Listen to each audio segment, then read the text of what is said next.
Well, I'm Simon Stewart. I run a consulting company in Johannesburg called Broken Keyboard Software, and also run a training company called Code Skills, and also run the JavaScript and SA conference. So that's kind of my day job. So I've been doing the programming thing for quite a while, and it just means that I've kind of seen a whole bunch of kind of trends come and go.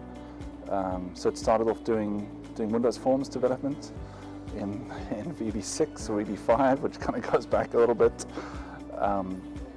And then kind of moving into more the website, which I guess everyone did kind of back then.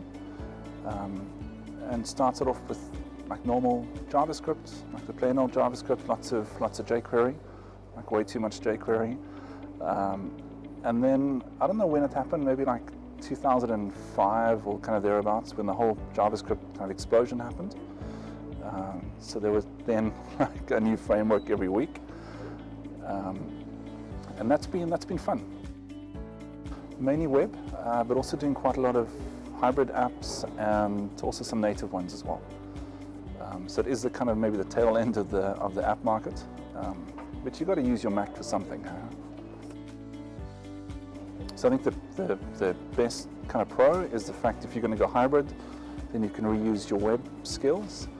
But I think the problem is that the hybrid frameworks have been so much in flux.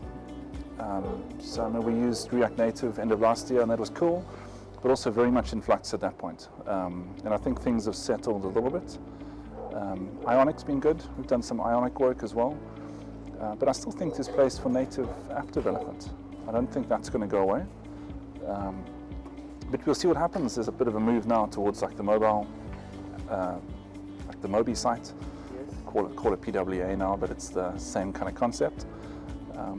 So that'll be interesting to see how much that takes off, especially with Apple kind of eventually coming to the market with service workers. So we'll see how long it takes them to actually deliver that.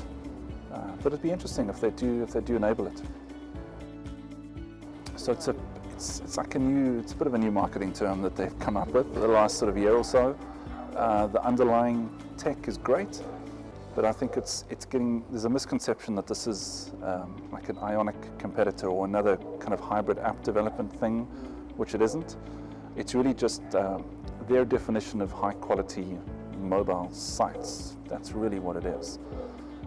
Not just for mobile, but I think mobile is the push, because mobile is the one that's going to have network issues and CPU issues. It's not really the desktop apps anymore, or the desktop browsers, yeah.